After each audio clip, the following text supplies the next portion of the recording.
Hi friends, स्वागत है आपका अपने चैनल नवीन शर्मा क्लासरूम में। आज के सेशन में हम स्टार्ट कर रहे हैं basic tutorials of Microsoft Excel.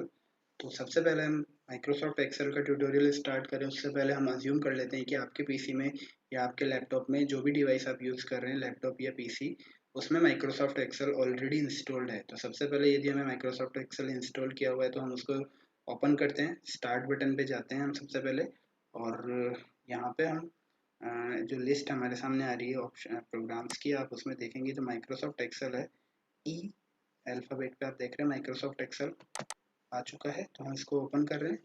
Microsoft Excel में सबसे पहले हमें ब्लैंक वर्कबुक ओपन करनी होती है। ब्लैंक वर्कबुक आपकी स्क्रीन पर है। अब आप देख रहे हैं, सबसे पहले हम बात कर लेते हैं इस इंटरफेस की।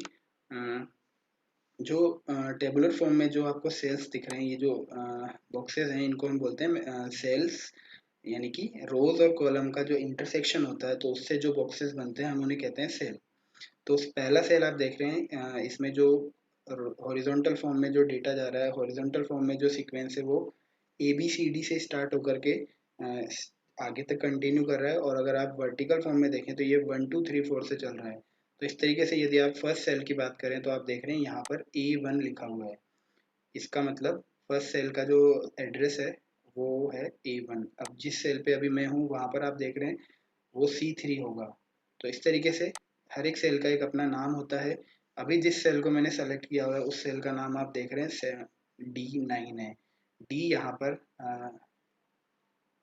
हॉरिजॉन्टल जो फॉर्म है वहाँ से आपने देखा डी वहाँ से आ रहा है, और 9 इसके नंबरिंग वाली जो सीक्वेंस है वहाँ से आ रहा है। इसी तरह यदि हम C12 की बात करें, अब अगर आप देख रहे हैं कि C इसका यहाँ पर अल्फ़ाबेट वाली जो सीक्वेंस है वहाँ से आ रहा है, और 12 आपका इधर सीक्वेंस आ रहा है 1 2 3 से स्टार्ट होने वाली जो नंबरिंग है वहाँ से। तो बेसिकली जो ये बॉक्सेस हैं इन्हें हम सेल कहते हैं, और हर एक सेल का अपना रेफरेंस होता है। ठीक है। इसके अलावा आप देख रहे हैं नीचे एक लिखा हुआ है नाम शीट 1। अब होता क्या है कि क्योंकि अभी हमने स्टार्ट किया है तो हमने देखा कि माइक्रोसॉफ्ट एक्सेल में जो स्टार्ट हो रहा है, जो हमने न्यू पे जा करके हमने जो अभी ओपन किया था वो था ब्लैंक वर्कबुक। तो अभी इस फाइल का नाम है बुक 1, और ये एक्सेल की बुक 1 है। अब बुक में क्या होता है कि मल्टीपल यानी कि मोर देन वन शीट्स होती हैं, और शीट्स की यदि हम बात करें तो हर एक शीट में ये जो टेबुलर फॉर्म में आप देख रहे हैं सेल्स हैं, हर एक शीट में यही सेल्स होते हैं।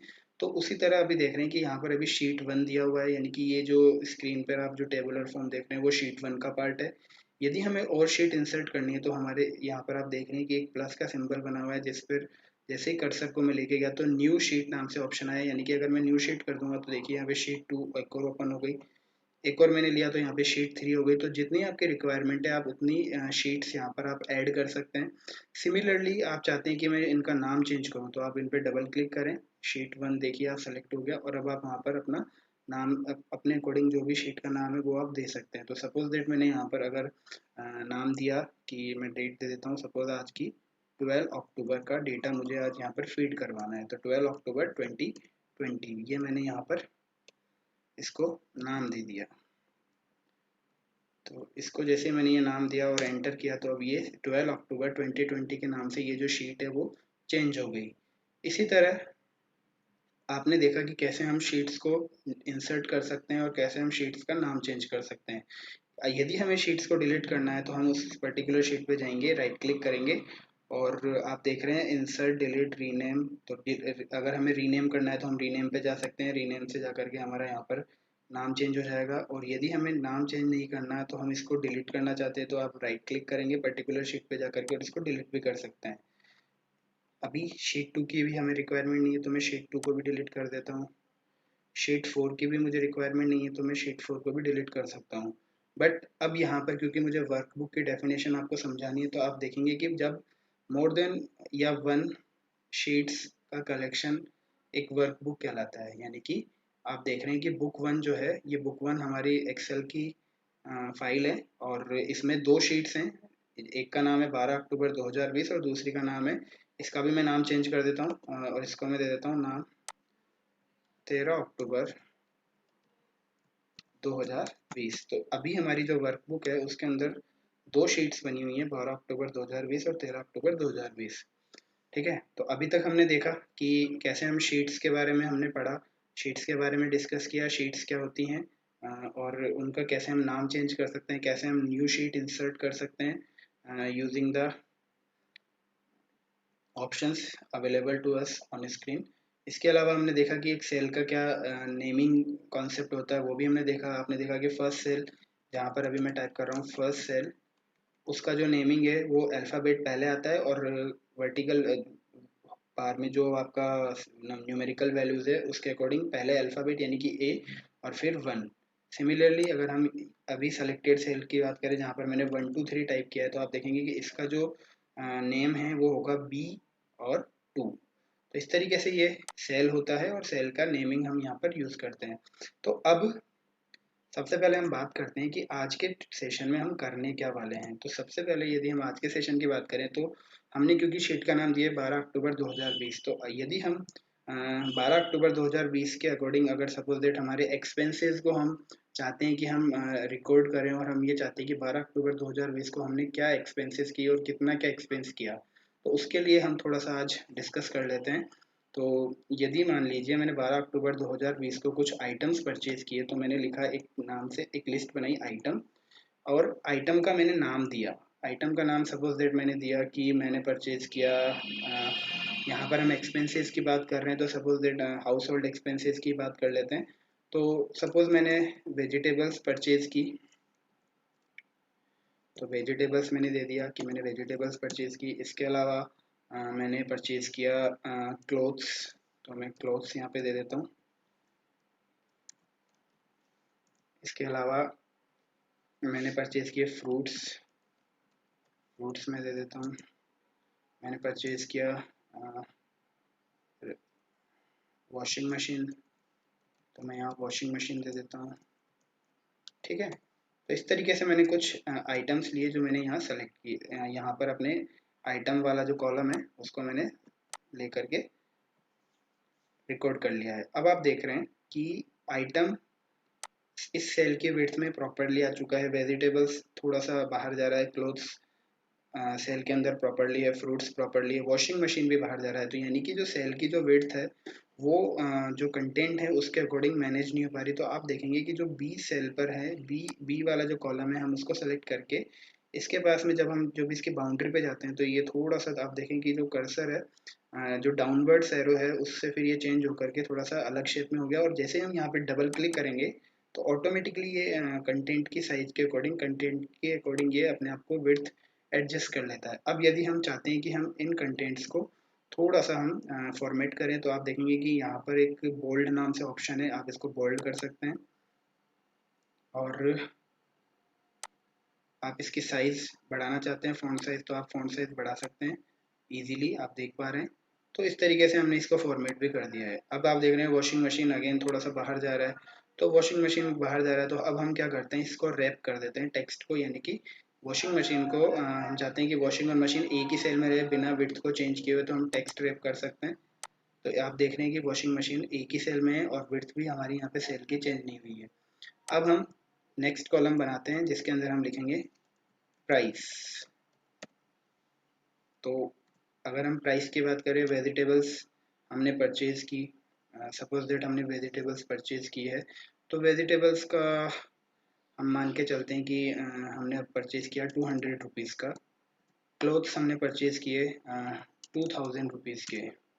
ठीक है, फ्रूट्स हमने परचेज किए 200 रुपीज़ के।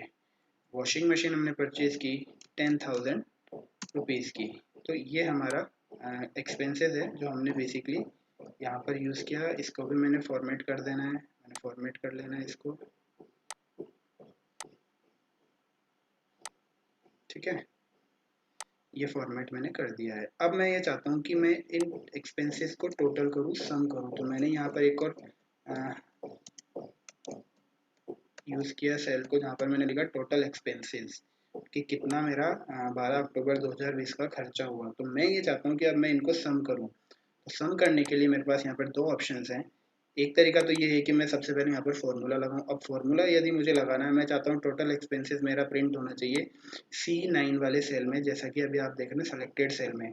तो इसके लिए मेरे को क्या करना पड़ेगा, मेरे को इसमें जा करके डबल इसको सेलेक्ट क्लिक करके और इस पर मेरे को माउस से डबल क्लिक करना पड़ेगा लेफ्ट बटन से। फिर मुझे इक्वल लगा करके और क्या करना पड़ेगा, जिस भी सेल की वैल्यूज को मुझे प्लस करना है मैं क्या कर सकता हूँ, उनको प्लस कर सकता हूँ। अब देख रहे हैं सबसे पहले 200 से शुरू कर रहे हैं तो 200 आ गया, फिर प्लस, फिर आप देखेंगे 2000, फिर प्लस, फिर 200, फिर आप देख रहे हैं उसके बाद मैंने प्लस लगाया, फिर मेरा 10,000 वाला सेल आ गया। ठीक है, C7 यहाँ पर क्योंकि 2 बार आ चुका है तो हम इसको हटा देते हैं। तो इस तरीके से हमारी 4 वैल्यूज थी और चारों वैल्यूज को मैंने क्या कर दिया, प्रिंट कर दिया, सॉरी प्लस कर दिया। और उसको प्लस करने से पहले जो सबसे बड़ी बात थी, सबसे इम्पोर्टेंट बात थी, वो ये थी कि हमने अगर कोई भी कैलकुलेशन परफॉर्म करनी है एक्सेल के अंदर तो हमें पर्टिकुलर सेल में जहाँ पर वैल्यूज प्रिंट करवानी है वहाँ पर इसको इक्वल टू लगा करके और शुरू करना पड़ेगा, फॉर्मूला बनाना पड़ेगा। तो आप देख रहे हैं कि मैंने यहाँ पर जो फॉर्मूला बनाया, यदि मुझे एक्सेल के फंक्शंस नहीं भी आते तो भी मैं फॉर्मूला लगा करके इजीली ये काम कर सकता हूँ। तो सबसे पहले मैंने क्या किया, इक्वल टू लगाया, यानी कि कोई भी फॉर्मूला यदि आप एक्सेल में करते हैं तो आपको उसके लिए इक्वल टू से उसकी शुरुआत करनी पड़ेगी। फिर आप जिस भी सेल को प्लस करना चाहते हैं, आप उसकी वैल्यू को प्लस करना चाहते हैं तो आप उसको ले लेंगे, यानी कि यूज़ करने के लिए आपको सेल को सेलेक्ट करना पड़ेगा। अब मैं प्लस करने के लिए जा रहा हूँ तो मैंने 1 बाय 1 सभी को प्लस कर देना है। तो मैं क्या करूँगा, सेल को सेलेक्ट करते हुए चलूँगा और हर एक की वैल्यू को अकॉर्डिंगली यहाँ पर फॉर्मूले में पुट करते चलूँगा। और जैसे ही मैं अब क्योंकि मैंने चारों सेल ले लिए हैं तो अब मेरा काम यहाँ पे फिनिश हो गया है और मुझे एंटर कर देना है। आप देख रहे हैं मेरे पास रिजल्ट आ गया है 12,400। ये 12,400 आप देख रहे हैं कि हमारा जो टोटल एक्सपेंसेस है 12 अक्टूबर 2020 का वो आ गया है। इसी चीज़ को यदि मैं दूसरे तरीके से करूँ, यहाँ पर तो मैंने क्या किया, कोई फार्मूला नहीं लगाया, यहाँ पर मैंने अपने अकॉर्डिंगली फार्मूला लगाया। लेकिन सपोज दैट यदि हमारे पास कंटेंट ज़्यादा है तो वहाँ पर हम प्लस करेंगे। इससे बेटर है कि हम एक्सेल का इनबिल्ट सम फंक्शन भी हम काम में ले सकते हैं। और उसके लिए मैं आपको वापस से यही चीज़ दूसरी जगह करके दिखाता हूँ। इस सेल में तो विदाउट फंक्शन के था और यहाँ पर जब दूसरे वाले में आप देखेंगे इक्वल टू हमने लगाया, क्योंकि मैंने बोला था कि कोई भी कैलकुलेटिव वर्क यदि आपको परफॉर्म करना है एक्सेल में तो आपको उसकी शुरुआत इक्वल टू लगा के करनी पड़ेगी। फिर हमें यहाँ पर क्योंकि सम करना है तो हम एक एक्सेल का इनबिल्ट फंक्शन है सम, उसको यूज़ कर लेते हैं, SUM। देखें आप सम आ गया, नीचे जो सजेस्ट कर रहा है उसमें भी आप देख रहे हैं सम है। फिर हम यहाँ ब्रैकेट लगा देते हैं और ब्रैकेट के बाद में हमें यहाँ मेंशन करनी पड़ेगी रेंज। अब रेंज क्या है, 200 से स्टार्ट होकर के आप देख रहे हैं कि आपकी जो ये रेंज है, 4 वैल्यूज को हमें प्लस करना है। तो ये C4:C7 आप देख रहे हैं, C4:C7 यानी कि C4 से लेकर के C7 तक की जो भी वैल्यूज है हमें उनको सम फंक्शन में हमने पैरामीटर इनपुट के तौर पे पास कर दिया है। और अब हम क्या करते हैं, इस ब्रैकेट को क्लोज कर देते हैं। तो जैसे ही हम इसको क्लोज करके एंटर प्रेस करेंगे तो आपके सामने सेम रिजल्ट है जो हमने विदाउट सम फंक्शन के यूज किए भी हमने लेके आए थे। तो इस तरीके से हमने क्या किया, हमने वैल्यूज फाइंड आउट की of expenses which are performed on 12 October 2020। Sorry, यहाँ पर आई थिंक ये 13 अक्टूबर 2020 वाली शीट में चला गया है, तो हम इसको 13 अक्टूबर 2020 वाली शीट के अकॉर्डिंग भी ले सकते हैं। तो इस तरीके से ये हमने आज सीखा कि कैसे हमने सम फंक्शन यूज़ में लेना आना चाहिए। और यदि हमें सम फंक्शन के बारे में नॉलेज नहीं भी है तो भी हम क्या कर सकते हैं, हम इजीली हमारे अकॉर्डिंग फार्मूला कैलकुलेट कर सकते हैं यदि हमें थोड़ी सी बेसिक नॉलेज है। अब देखिए टोटल एक्सपेंसेस यहाँ पर दो जगह पर हैं, 12,400 12,400, और मैं चाहता हूँ कि ये दोनों एक ही चीज, एक ही टोटल एक्सपेंस जो मैंने इसको लेबल दिया है टोटल एक्सपेंस, वो एक ही से वैल्यू को इंडिकेट कर रहा है। लेकिन मैं चाहता हूँ कि ये टोटल एक्सपेंस जो अभी सेलेक्टेड है वो दोनों के लिए यूज़ में है। तो मैं क्या कर सकता हूँ, जो सेल हैं, ये दो सेल हैं, इनको मैं मर्ज कर सकता हूँ। तो मर्ज एंड सेंटर आप देखेंगे दो ऑप्शन है, यहाँ पर एक ऑप्शन है मर्ज एंड सेंटर। तो जैसे ही मैं मर्ज एंड सेंटर पे जाता हूँ आप देखिए ये पूरा का पूरा जो दो सेल थे वो आपस में मर्ज हो गए और टोटल एक्सपेंसेस यहाँ पर रह गया है। और अब हम इसकी पोजीशन चेंज कर सकते हैं अलाइनमेंट ऑप्शन में जा करके। तो इस तरीके से टोटल एक्सपेंसेस ये 12,400 दिखा रहा है, बट क्योंकि हमें यहाँ पर दो बार इसलिए लिया है क्योंकि एक वैल्यू थी विदाउट यूजिंग सम फंक्शन, एक तो हमने परफॉर्म की विदाउट यूजिंग सम फंक्शन और दूसरी हमने कैलकुलेट की without sorry using sum function. Of MS Excel. तो इस तरीके से हमने आज देखा कि कैसे हम वैल्यूज़ को हम लिस्टिंग कर सकते हैं, कैसे हम डेटा को लिस्टिंग कर सकते हैं और अकॉर्डिंगली हम यदि क्योंकि आज के सेशन में हमें सम फंक्शन ही करना है तो हमने सम फंक्शन को यूज़ लिया और अगर हमें सम फंक्शन नहीं आता तो हम हमारे अकॉर्डिंगली वैल्यूज़ को मर्ज भी कर सकते हैं। लेकिन दोनों में जो डिफरेंस है वो ये है कि यदि हमारे पास थाउजेंड्स ऑफ कंटेंट का डेटा है और हम उन्हें प्लस करना चाहते हैं तो बेटर होगा कि हम सम ही फंक्शन को यूज़ में लें, सो दैट रेंज को मेंशन करना ज़्यादा इजी होता है बजाय इसके कि आप कस्टमाइजली प्लस करें वैल्यूज़ को। जैसा कि अभी आप देख रहे हैं मैंने यहाँ पे वैल्यूज़ को प्लस किया हुआ है तो 4 सेल में तो बनता था, बट यदि 4000 सेल को इस तरीके से प्लस करते हुए चलना है तो हो सकता है कि एक आध यहाँ पर स्किप हो जाए।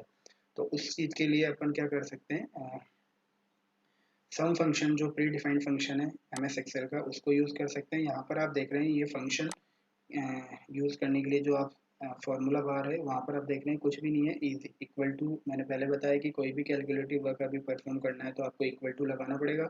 सम फंक्शन में फिर हमने रेंज मेंशन कर दिया। अब ये रेंज तो कितनी भी हो सकती है, रेंज का एक सिंटैक्स है, C4 से लेकर के C7 तक है, लेकिन यदि हमें C4 से C700 तक को भी लेना है तो भी हम इजीली इसको कैलकुलेट कर सकते हैं। तो इसी के जो साथ है हमारा आज का सेशन कंप्लीट होता है guys. Thank you so much.